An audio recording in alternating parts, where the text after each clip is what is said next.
Now, firstly, I just want to ask, let's start from the beginning. How did this opportunity come up? Because I guess it came out of nowhere for us guys, but for you, had this been in the works, or just talk us through the process?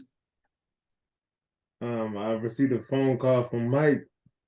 As a boxer, we always get phone calls from our matchmakers and such. And so I received a phone call from Mike. I didn't actually know who Mike was at the time, and because I received another phone call from another promoter. Because I was already booked to fight, have another fight for December 1st. And so I was already lined to fight somebody on December 1st out here in Houston, Texas. And I ended up receiving another phone call from Mike.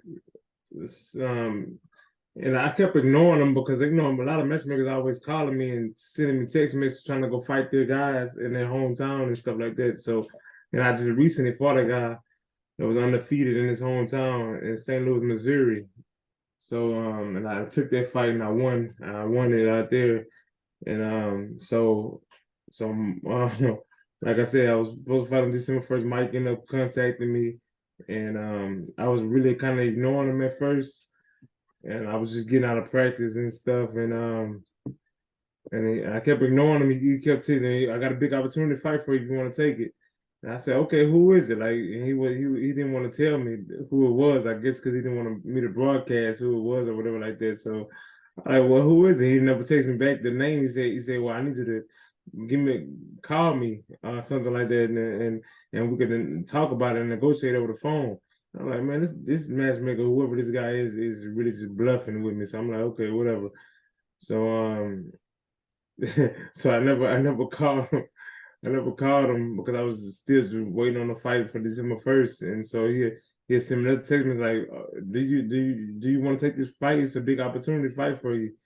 And I was like, okay, well, tell me the guy's name and so we can move forward. And he never wanted to tell me the guy's name. So I'm like, okay, whatever. So I left it alone. So Mike ended up contacting the promoter that I was actually going to fight this guy from from Mississippi.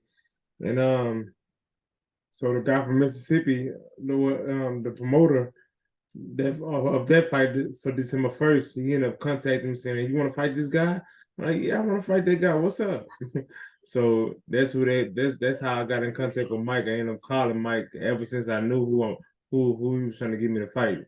Yeah. So was there any ever a moment where, because of the miscommunication between the two of you, where you could have actually lost the opportunity? Yeah. I could have been lost the opportunity because he been texting me probably on like October, I think,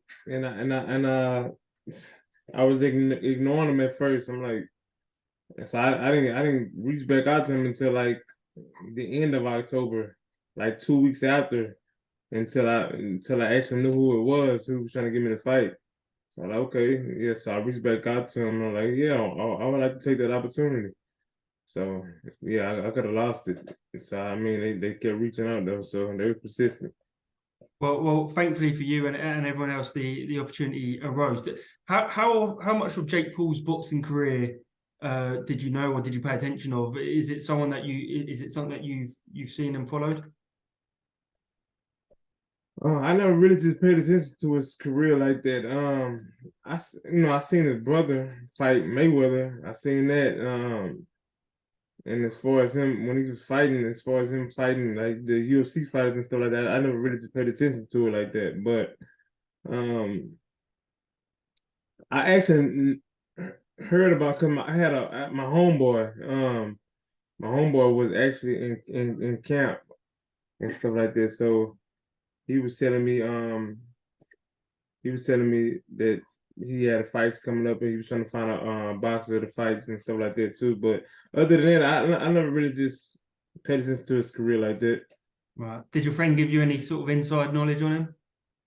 Nah. He was just letting me know that all on social media he was trying to find a boxer to fight. So Sure. yeah. Do you feel like your life could be about to change after this fight? Yeah, man. Yeah, of course. There was in 2019 you had a really good year. You won 4 fights, and then you had a bit of a layoff. Are you able to explain what the layoff was due to? Obviously, boxing is a very unpredictable sport. It's very reliant on opportunities. So just explain that period you had off, and then how you came back to win this year. Yeah, the 4 year layoff was just really my kids, man. I got a 1 year old and I have a 3 year old. So really just being attentive to my kids and just making sure I'm not missing a step with them working. I worked with catastrophes with insurance adjusting. I went out there in Arkansas and I was out there working out there for the catastrophe they had out there on a tornado. They had some tornadoes out there, so I was working for a while, taking care of my family and stuff like that. So taking my family and just being attentive to my kids. That's about it. Yeah, sure. Was there ever a moment where you thought about not boxing again to focus on other things, other work, being a dad, or was the plan always to come back eventually? Man, when you're a regular boxer and you just when you a regular boxer and not making it to the Olympics and making it to like the high nationals and as far as a high amateur, it's always some doubts in your mind. Like, man, do I want to keep doing this or do I want to go in and just work and just if you got a good paying job, just go in and work and stay persistent with whatever you're doing.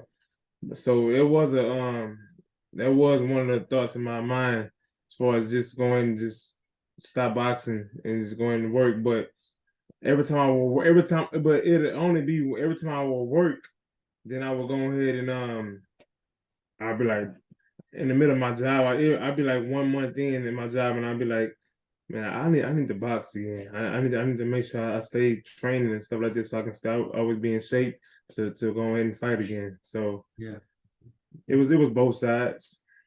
sure, sure.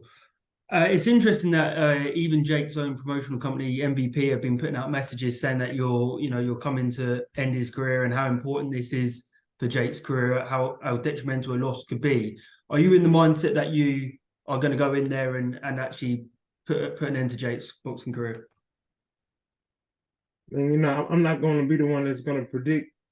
I'm not like a person like Muhammad Ali that can tell you how the fight gonna go, man. Because he was a perfectionist at that. But that's not me, man. I'm just the type of guy I would like to let my boxing do the talking. I don't like to do all that talking about what I'm gonna do to somebody and stuff like that. So I just I'm gonna go in the ring and do what I do best. Sure. Just lastly, the bout's made at cruiserweight, but Jake's never actually fought over 190 in his boxing career. So is it going to be at the 200-pound limit, or is there a catch weight? And were you happy with the terms that were presented to you? Yeah, I wish it could have been at a catch weight, but it's gonna be at the 200 pounds limit, 200-pound limit. Yeah. Okay. Awesome stuff. Well, Andre, it's been a pleasure to speak to you, and I wish you all the best of luck in training and heading into the fight. And I'm sure everyone will be watching on December 15th. So all the best. Yes, sir. Thanks.